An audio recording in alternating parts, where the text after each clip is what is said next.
Ang gusto ko pong pag-usapan at iparating ko sa inyo ay itong saan ba dapat kumuha ng pera ang gobyerno? Paano ba magkaroon ng pera ang gobyerno para mas lalong mapalakas ang ating Armed Forces of the Philippines at saka Philippine Coast Guard? Well, napakahalaga po niyan kasi marami ng presidente ang nangako at gumawa ng sinasabing modernization program para mapalakas ang ating santahan lakas. Pero hindi natin masyadong naramdaman. Yan ho yung nakakalungkot.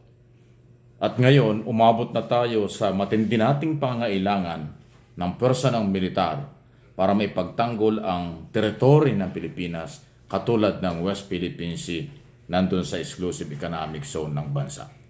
Wala pa rin tayong sapat na kakayanan, financially or military, para ilaban o lumaban at ipagtanggol ang ating teritoryo. So marami hong tanong at kung bakit nagkaganon, kung ating iisa-isahin magkakasisihan lang. So siguro, panahon na magpalakas talaga ang ating gobyerno at gumawa ng paraan na magkaroon ng sapat na pondo. Hindi pwedeng magawa ito 1 taon, 2 taon, mahabang proseso para ma-update ang ating military facilities at manpower.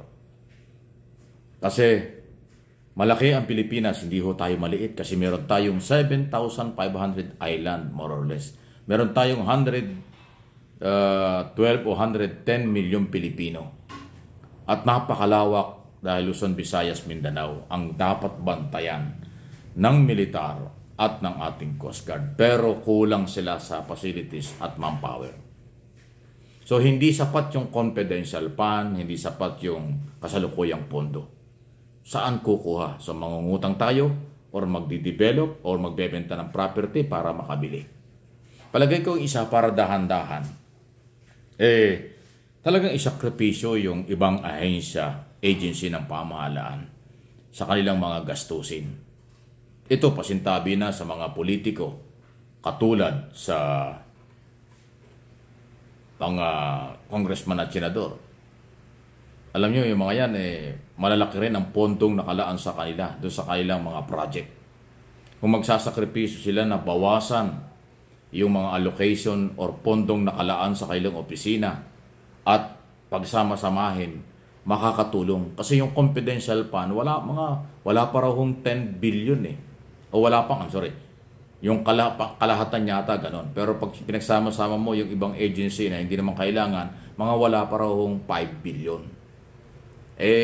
Ang mga barkong bibilhin natin, halagang 3 billion ang isa. Ang proposal ng Coast Guard, 30 barko ang kailangan natin, more or less 10 or 3 billion ang kailangan sa bawat isa. Di 90 billion yun. Diba? Ang ating Navy, kung mga kailangan ng barko, mas mahal yung barko ng Navy kaysa Coast Guard. Kasi yung barko ng Navy talaga hong pang-depensa yon. Mas maraming armas yun, mas malaki yon. So baka sabihin natin 3 billion din ang kailangan. O di ba? Kung 30 unit din, di another 90 billion. So palagay ko, baka ang kakailangan nating pondo at least meron tayong 1 trillion. Kung meron lang 1 trillion ang mga Pilipino, ang gobyerno, pambili ng armas at saka pampalakas ng manpower, palagay ko pwede na yun. Di ba? Trillion ho ang pinag-uusapan. Ngayon, ang proposed budget, taon-taon, ang budget natin, mahigit na 5 trillion. Pambayad utang, interest at rental, pansweldo at iba pa lang yun. Kulang pa nga pinangungutang pa. So, malayo-malayo pa bago tayo magkaroon ng major development. Pero ang problema at paghamon sa ating kakayanan nandito na. Kasi yung China talagang dekada na tayong binubuli at painit ng painit, pati taas ng pataas ang tensyon. Alam ba ninyo na hindi lang sa Ayungin at iba pang parte ng West Philippine Sea ang concentration ng China. Yung kanilang pinaninindigan ngayon na napakadelikado niyan ay yung Scarborough. Kasi ang kanilang paniniwala yung Scarborough, so kanila talaga.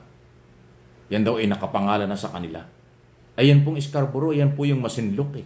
Yung Masinloc, saan ba yan? Sa Zambales, Central Luzon. kalapit nito sa Metro Manila. So, di ba?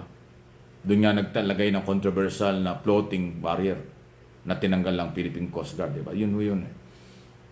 So, painit ng painit ang sitwasyon. Hindi nga ho sila umaatras eh. Sila pa nga yung nagbabawal sa galaw ng ating mga ngisda at ang ating mga barko tulad ng BIPAR, barko ng BIPAR, Bureau of Fisheries and Aquatic Resources at barko ng Philippine Coast Guard. Kasi nga alam na alam ng China ang ating kakayanan. Okay? Maliit na maliit ang kanilang tingin at pagtingin sa atin. So, napakalaking hamon. Ang dapat lang natin palakasin ay yung pagkakaisa. Yan ang isang solusyon. Kasi kung kulang na nga tayo sa military, kulang tayo sa facilities, tapos hindi pa tayo nagkakaisa, lalo tayong mamaliitin ng bansang gusto tayong agawan. Maniwala kayo. Ang tanging paraan lang ay ipakita natin sa buong mundong nagkakaisa ang Pilipino sa teritoryong pinaglalaban ng gobyerno under national law at international law. Hindi pa nga ho nangyayari yun. Meron pa nga ibang Pilipino dyan nagkukunwaring pabor sa Pilipinas pero ang dating ay nangangampanya, disinformation ang galaw para lang pabor sa China. Nakukumbinsi pa yung ibang Pilipino. Di ba? Napakasakit nun. So matagal po itong problemang ito. Hindi matatapos ang problemang ito sa ilalim ni Pangulong Marcos Jr. Ang susunod na administrasyon, mamanahin ang mga problemang ito. At baka lalo pang tumaas ang tensyon. Habang tayo ay kulang na kulang sa maraming bagay, lalo tayong minamaliit, lalo tayong binubuli ng makapangyarihang bansang China. Ayun naman mga bansang ating kakampi at kumakampi sa atin, yan po hindi naman mangunguna. Makikiramdam sa atin yan kung anong gusto natin, saka sila gagalaw. Hindi nila pangungunahan. Lalo na ho doon sa Mutual Defense Treaty at iba pang agreement sa ibang mga bansa. So again, ang pinakamagandang dapat gawin ay yung munang pagkakaisa ng Pilipino para lalo tayong irespeto ng iba. Yun ang nakikita ko dito. At gumawa ng paraan na magkaroon ng dahan-dahan na development sa ating military. Kasi ilang dekada na yung modernization program, hindi naman halos naramdaman eh. Talagang parang nagpabaya o napabayaan o hindi talaga seryoso sa modernization program. Ngayon na tayo binubuli na, saka natin nalalaman, uy, kailangan pala talaga. Uy, kailangan na. Bakit nasa na yung pera pang modernization? Yan ang mga tanong di ba? So, mahirap. Napakahirap na sitwasyon. Mabuti nilang at may paninindigan ng Malacanang, may paninindigan ng Department of National Defense, may paninindigan ang ating Chief of Staff, at siyempre yung suporta ng mamamayang Pilipinong nakakaintindi ng sitwasyon, naninindigan. Kaya yun lang po ang ating masasabi dito. At itong channel na ito, Mike Abby Opinions. Magpapatuloy tayo ng paggising. Ang channel na ito, nagisingin ang mga nagtutulog-tulugan, ang mga hindi nakikialam sa ating obligasyon at karapatang ilaban at tulungan ng gobyerno. Di ba? Yun po yung magagawa natin. Pag nagkawatak-watak pa ang Pilipino at nahaluan pa ng politika kung paano kalalaban o hindi, nagkakaroon tayo ng problema. Kailangan huwag nang magsilpan sa kahit anong kulay, oposisyon o anumang sektor, independent ka, wala na yan. Dapat isa lang. Paano idepensa ang teritoryo, ang ating property, at paano mapalakas ang boses ng mga Pilipino sa buong mundo na tayo ay hindi magpapatalo sa bansang malaki na tayo inaagawan ng mga property.